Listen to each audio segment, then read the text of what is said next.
पुढची बातमी बघूयात। केतन अग्रवालच्या हत्येच्या प्रकरणी आताची एक मोठी अपडेट आहे। हत्येच्या आधी सियाकडून पोलीस कोठडीच्या संदर्भातली माहिती घेण्याचा देखील प्रयत्न झाला अशी माहिती सूत्रांनी दिली आहे। महिला आरोपींना पोलीस नेमकी कशी वागणूक देतात या सगळ्याची देखील तिने माहिती घेतली होती। कोठडीमध्ये महिला आरोपींना मारहाण होते का याची देखील माहिती घेण्याचा तिचा प्रयत्न होता। सोनम रघुवंशीला याला जामीन कसा मिळाला याची देखील माहिती घेण्याचा प्रयत्न सियाने केलेला होता। मंदार गोंजारी आमचे प्रतिनिधी आपल्याला अपडेट्स देतात। मंदार, जेव्हापासून हा गुन्हा घडलाय तेव्हापासून वेगवेगळ्या गोष्टी समोर येत आहेत, म्हणजे चौकशी असेल या सगळ्यामधून या सगळ्याचं तिने काटेकोरपणे नियोजन केलेलं असल्याचं दिसतंय। काय काय घडेल या सगळ्याच्या काहीशा कल्पनेनं तिने ही सगळी माहिती आधीच गोळा करून ठेवली आहे।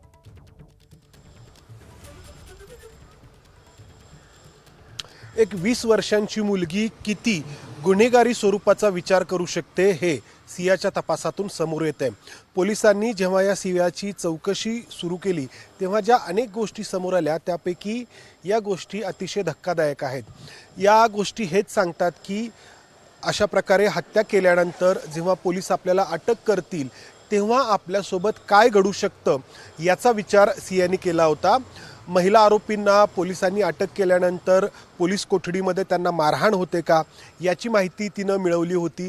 त्याचबरोबर एकदा आपण अटक झालो हत्येच्या गुन्ह्यामध्ये की जामीन किती दिवसांनी मिळतो, कसा मिळतो याची देखील माहिती तिने मिळवलेली होती। आणि सोनल रघुवंशी जी अशाच एका प्रकरणामध्ये आरोपी होती तिला जामीन कसा मिळाला आणि मग आपल्याला देखील तसाच जामीन कसा मिळू शकतो, म्हणजे हत्या आपण करायची ती पचवायची आणि जरी पकडलं गेलो तरी काही काळानंतर पुन्हा बाहेर कसं यायचं इथपर्यंतचा विचार या 20 वर्षांच्या सिया गोयलने केला होता।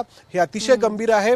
पोलिसांच्या चौकशीत ही गोष्ट समोर आली आहे। यामिनी, अगदी मंदार, तुर्तास धन्यवाद माहितीसाठी। वेळोवेळी या घडामोडींचे अपडेट्स घेत राहू।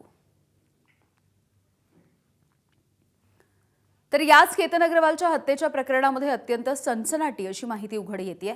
ती म्हणजे सियाने तिचा प्रियकर असणाऱ्या चेतनसोबत 4 महिन्यांपूर्वी लग्न उरकलेलं होतं अशी माहिती सूत्रांनी दिली आहे। सिया आणि चेतन या दोघांच्या व्हॉट्सअप मेसेजच्या माध्यमातून पोलिसांनी हा दावा केलाय।